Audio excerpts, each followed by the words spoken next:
thank you to all of you do in the press. There is nothing more important to democracy and to a free world and a free nation than having a free press. And I mean that in all seriousness, because we would live in what I think is the greatest nation in the world if we didn't have a press that could write stories, have freedom of speech, inform the public, keep all levels of government accountable, and that is a very important part of living in a democracy with freedom and liberty. So thank you to all of you. I know it's a difficult job at times, or times you probably have short deadlines or rushing to get a story or trying to make sure you get all your information factual and correct, and you provide great services with public notices, keeping communities up on community activities, jobs, the economy. Of course, people love to see their children written up in sports and watch other sports like the Thunder and other things too. So I appreciate all that you do. And of course, covering the Capitol is very important in politics, and we appreciate all that you do to help us with that. And I know that your business is an ever-changing business, especially with social media and the role that it plays. And we appreciate those of you that utilize social media.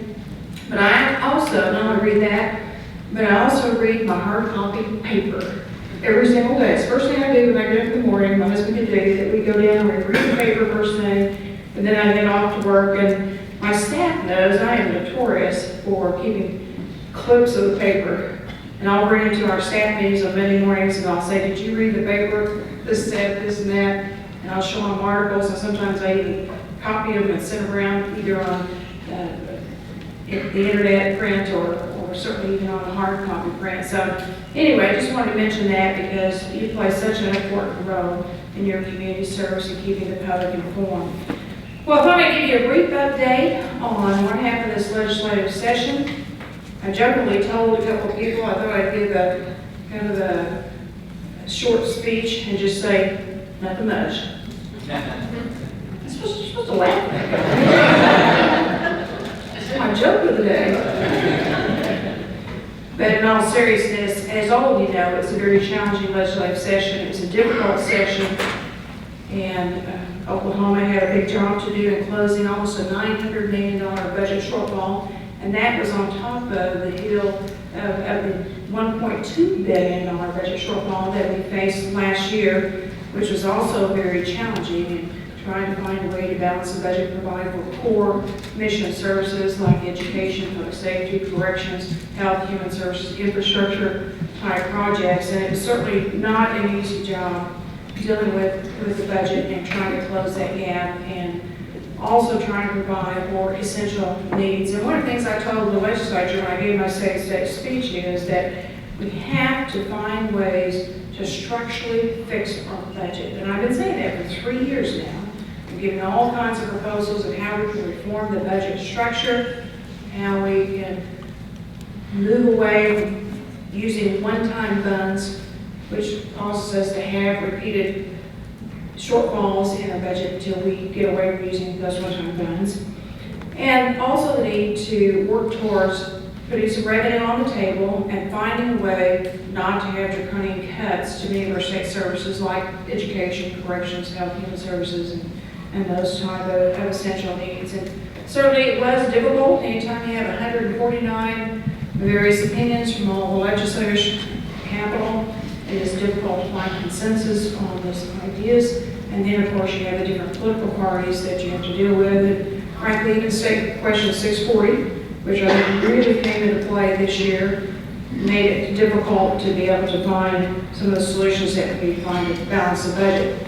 When the budget was done, there was a small cut in the budget itself. About 47% of the money that was used to fill in the gap in the budget is recurring revenue, new revenue of different sources that you all reported on this past year.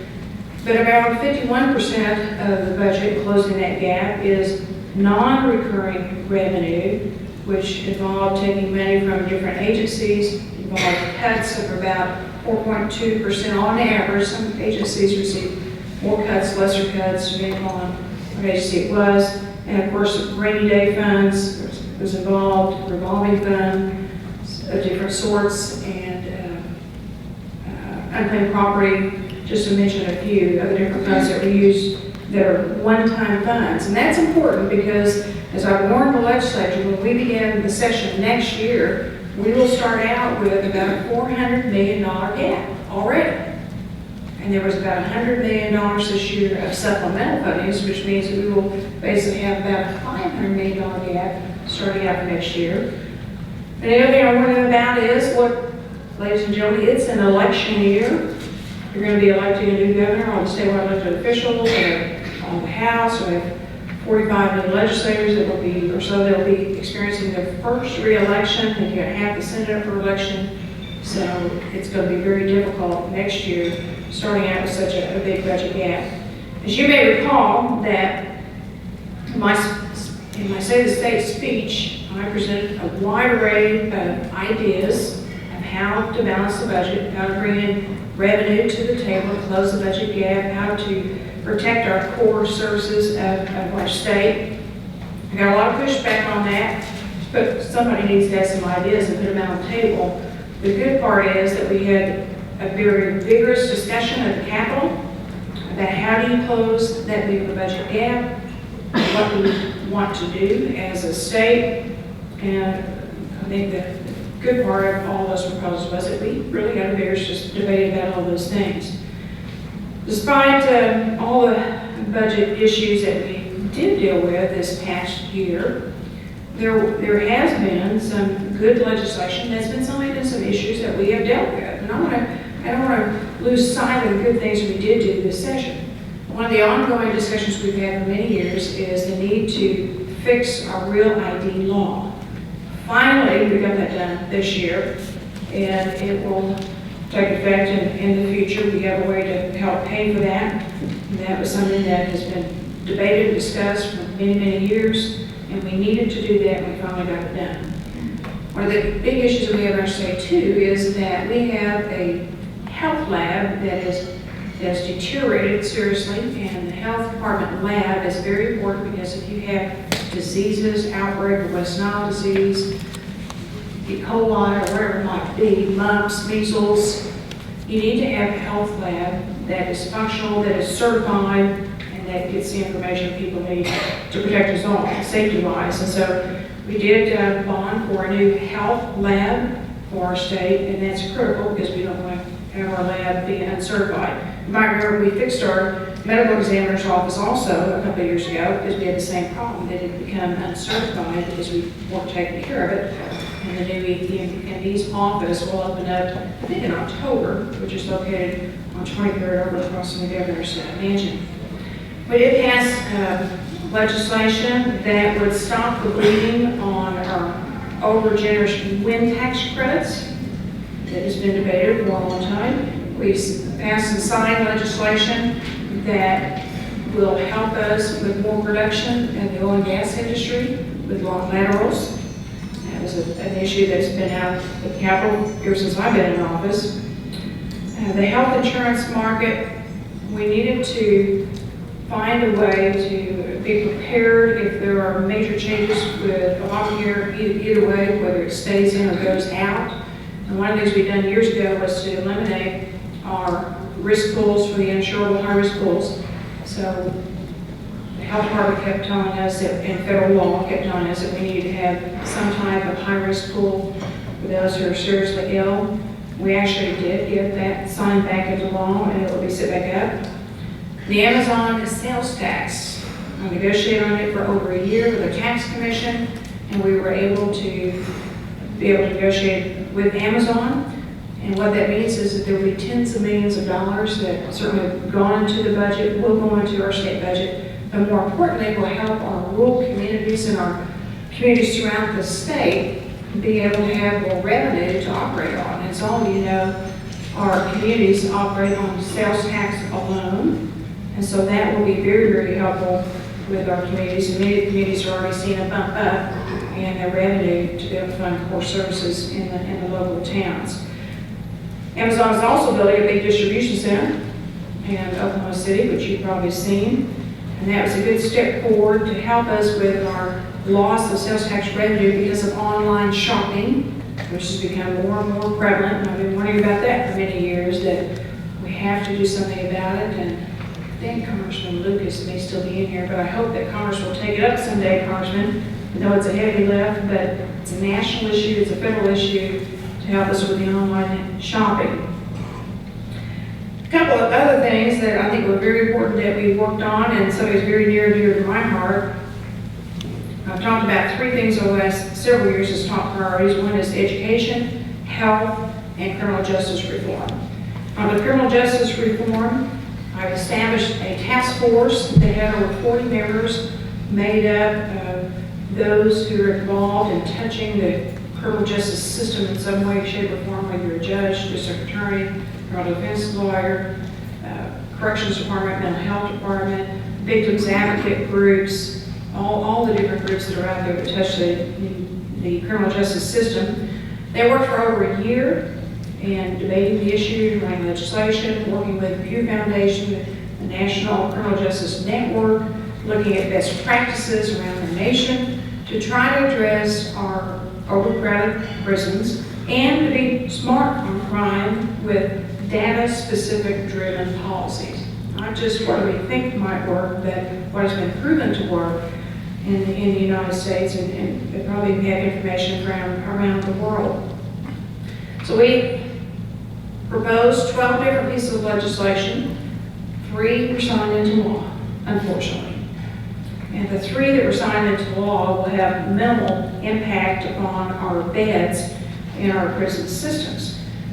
And that's critical because as we look at the budget shortfall we're going to have next year, and certainly the budget shortfall we've experienced the last couple of years, one of our growing expenses in our state is our corrections department and public safety services. And we know statistically that at the rate that we incarcerate people, we can track that our prison population over the next 10 years will grow by 25%. 25%. Overall, Oklahoma already has the second highest rate of incarceration of men and women, and we're number 1 in the nation in incarcerating women itself. And as we fail to address this critical issue, what's going to happen is that Oklahoma is going to need to build anywhere from 2 to 3 new prisons, which is estimated to be right under $2 billion cost to our state. And those of you that have, and all of you have, counties that have county jails, you know how county jails have been taking a lot of these inmates. Some counties like taking the inmates, some don't like taking the inmates. But this is one of the issues that we need to continue to focus on and work on. We want to keep violent people that we're scared of and dangerous locked up and have a bed for them. But those that have an addiction issue, and I'm not talking about someone that's just wiped out of the mind on drugs, but someone that's you're not scared of. And as I've told many crowds, we all have acquaintances, friends, high school classmates.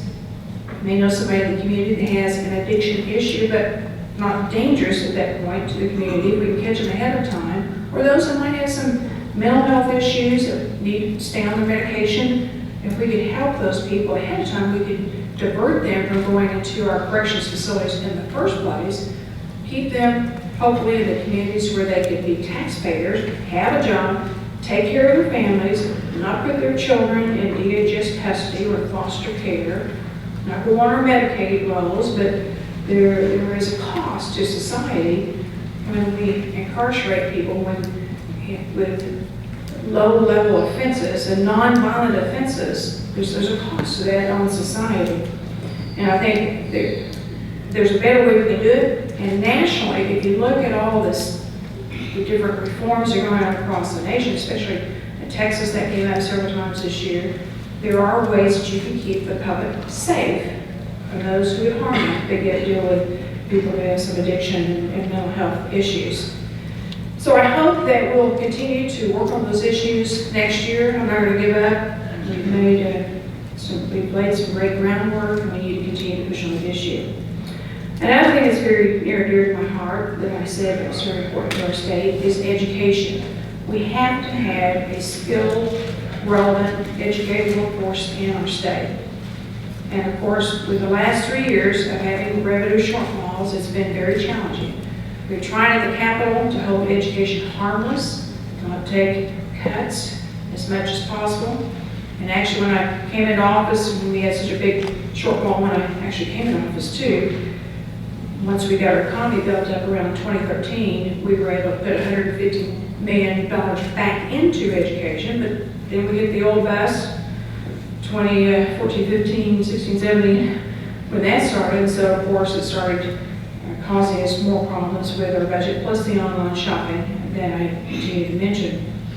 But on the education front, it is critical that we have our teachers in our classroom. I asked the legislature at the start of the legislative session to work with me to find a way to give our teachers a pay raise, which I think is very important. I'm disappointed that we were not able to do that this year, but in light of a $900 million shortfall, it was a big lift for us. But hopefully we'll continue to work on that issue and find a way that we can give our teachers pay raise. Along with the funding of education, we did fund the teacher benefits, and we have made progress in teacher retirement, and the pension system itself is stabilizing that, so there has been good news in that particular area. But actually there were 3 really good pieces of legislation that I asked the legislature to pass this year relating to education reform, and they did do it, which I'm very grateful for. One bill was House Bill 1576, which requires schools to have digital teaching and learning standards for professional teachers and their training. And then it also allows digital content to be enhanced for student learning across the whole state. In other words, we know that many of our students take online courses, and to set some standards helps teachers be trained for that and helps us have more digital content to be used across the state. Another bill, House Bill 1578, created a task force to have our educators, businesses, political leaders to study the state aid funding formula. I mentioned this in my State of the State speech also, that we need to look at our local ad valorem rates, our formulas, how we can find more efficiency in our school system as a whole. And for the last couple of years, I've talked about how we could save money and give teachers a pay raise by looking at our administrative costs within our school districts, trying to find some shared services and save money and direct that back into the classroom. It also creates a school finance review commission on all matters that will be studied related to school finance. So I commend the legislature for working on that, but we have more work to do. We also had another measure, House Bill 1202, which gives us a better measurement of per pupil funding. There's a lot of debate about what is the correct level, what is the accurate level of per pupil funding. So we set a better standard for helping with that.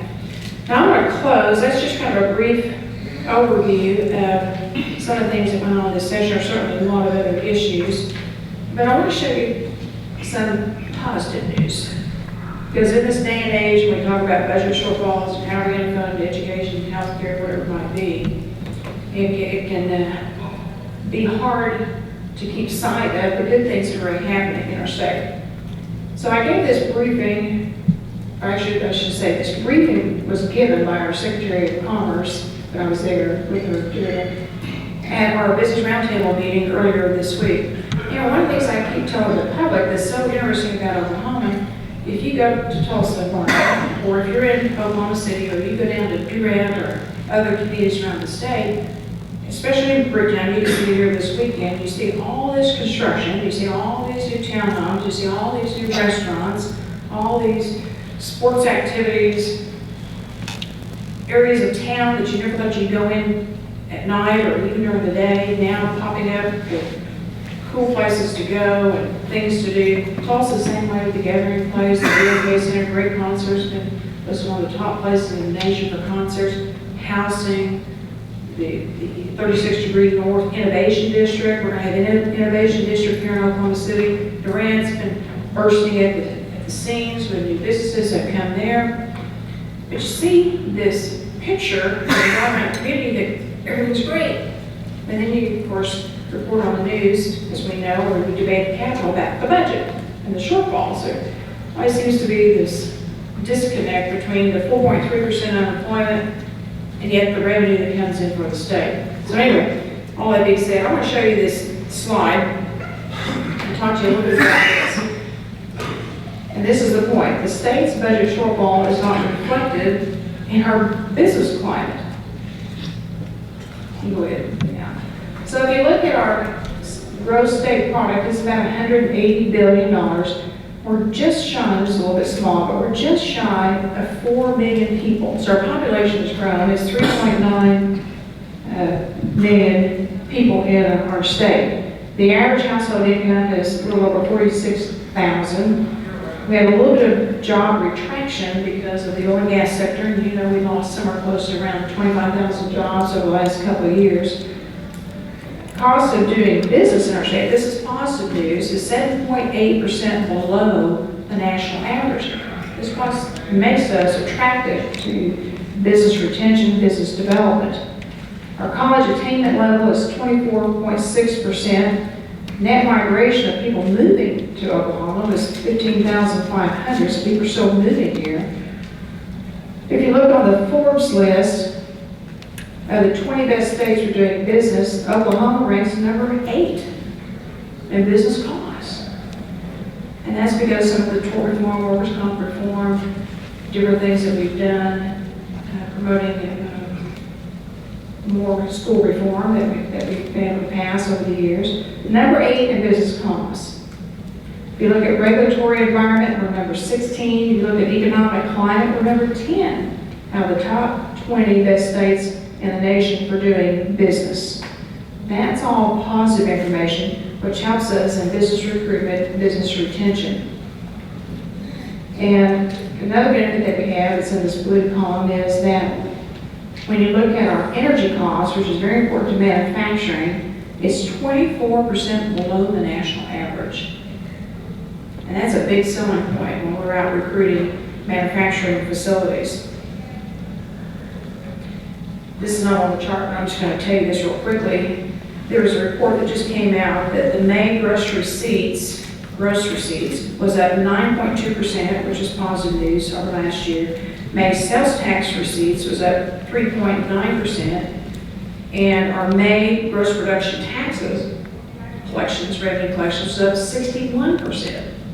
So hopefully we're starting to turn a corner on some of these collections, but it has been a tough go the last couple of years. This slide is a quote from Moody's. It says, slumping energy prices have dimmed Oklahoma's outlook due to its importance to the state. Job and economic growth are both expected to rank in the 6th slowest over the next 5 years, according to Moody's. 6th slowest because we're still recovering from a big energy downturn. And I checked the price of oil today, we're still at $45 and a couple of cents, still low.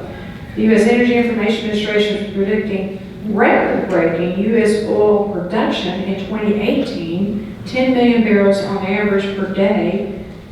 And the flip side of this is that this may cause prices to remain weak for an extended period of time. And you might remember that at one time, back around 2015, I think it was, I may not have the year quite right, but the price of a barrel of oil was $107 a barrel.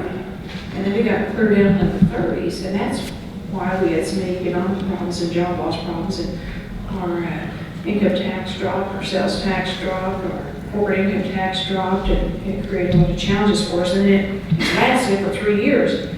But of course, it's very exciting news today that we have the scoop in the stack, and we know that we have some great plays that are starting to be explored.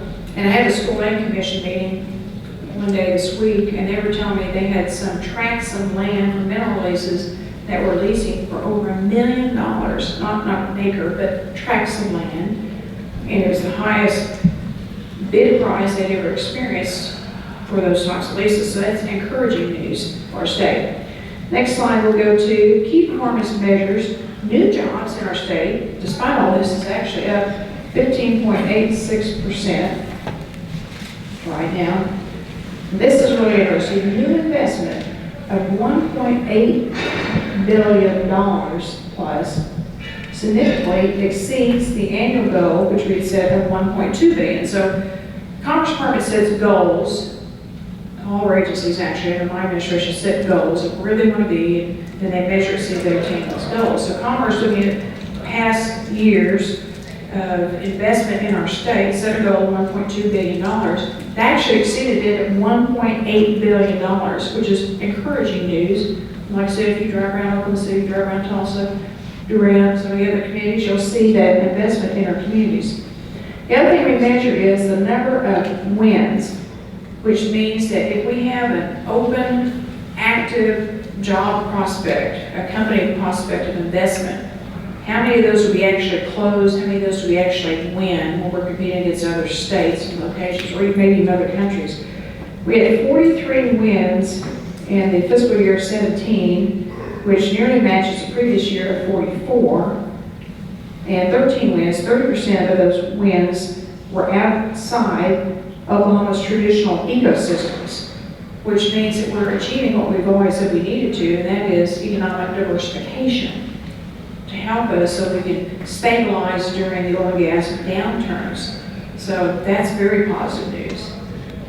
So we've always known that if we can help a company stay in Oklahoma, expand in Oklahoma, like Boeing, for example, that was our quickest, fastest way to improve our economy, to create jobs and opportunities, because they're already here. But in order to get them to be here, you have to have the 8th best business climate in the nation. In other words, we work on those things like the tort reform, workers' compensation reform, the regulatory reform, some of the education reforms that we've done, workforce, My Oklahoma Works program. That's what helps us have the 8th best climate for doing business, which helps us retain those jobs and helps us in expanding businesses. Historically, expansions accounted for 67% of our wins. Now it's jumped up to 72%, which is good. This is an interesting statistic that a lot of people may not know, but if you think about all the different things going on in Europe and around the world and the challenges that they have with terrorism and other things, foreign direct investment wins for this year to date. We have 9 out of 43 prospects, which is 21% of the open projects and 20% of the open leads. And that's twice our normal average of 10%. So we've gone from 10% of closing those deals to 21%, which is good because it's out of country money coming in to invest in our state. And there are 2 things that we're getting ready to announce later on this fall that are direct investments that will be coming in from foreign countries. And you might recall, we go to the Paris Air Show every year. We've had many different companies that we've been able to meet, we've been able to encourage to come to Oklahoma. That I'll give you a couple of examples. Fair Engineering in Grove, Oklahoma, ASCO and Stillwater, those all came from the Paris Air Show. There are 142 open projects right now that we're pursuing, which could, if we add up to $4.6 billion in new investment, 22,000 new jobs. So just want to show you some positive things. There's a lot of activity around our Department of Commerce. Now I'll show you the next map. This map is distribution of projected new business investment for the first to third quarter of 2017. And the green marks the investment areas where you're seeing the most wins in the state. Those are communities that are receiving the most business. Get my glasses here. Okay, let's go on to the next one. Okay. This one is the business wins and key outcomes during this time I took office in 2011. I know it's a little bit hard to see, but we averaged over the last year about 42 wins per year, new companies that were brought in. If you look here during 2012, 2013, 2014, those are up in the 60s to the 80s. And then as the oil industry continued to stay in this prolonged bust, you can see in 2016, we had 44, 2017, 36. So you can see the real impact of the energy sector on our state and on our economy. If you look at the average salary is, this is on here. has gone from 48,000 and change in 2011 to 56,000 and change. The projected payroll new amounts over the years is 2.4 billion new annual payroll projected. The investment, which is in the very middle column, new investment projected from all these wins that we've had is just right at $12 billion. A little over 11 billion. So as you can see, there's some exciting things that have been happening. There's still, we've been 1,260 community capacity projects that have been announced and occurred during that same time period. All right, we'll move on to the next one. And that was just talking to the business roundtable. Move on to the very next one. Okay. Well, this is why I mentioned something about the Paris Air Show a few months ago. 2 years ago at the Paris Air Show, I traveled with Commerce to Italy to meet with a specific project. And they are going to announce later this fall. It's about $360 million investment, 230 jobs, average wage salary would be $41,000. It will be announced at the end of this year. Move on to the next one. Another project that we have, Commerce traveled to Sweden back in 2016 after the Paris Air Show to meet with CEOs. But the company has facilities in Europe, Asia, US, Latin America. And this company announced that they're going to consolidate a number of their acquisitions at a location in Oklahoma, which is great. And it represents about $31 million investment, 327 jobs, $58,000 annual pay. And they'll be moving their global headquarters, so actually consolidate all these things. Just some fun factoids I thought I'd just share with you. And that's the end of the slide. So I just want to show you that because there are still a lot of companies looking at Oklahoma, excited about Oklahoma, investing here, and sometimes we need to be reminded that there are great things that we've done in our state to make us have a more friendly business climate. So I'll be happy to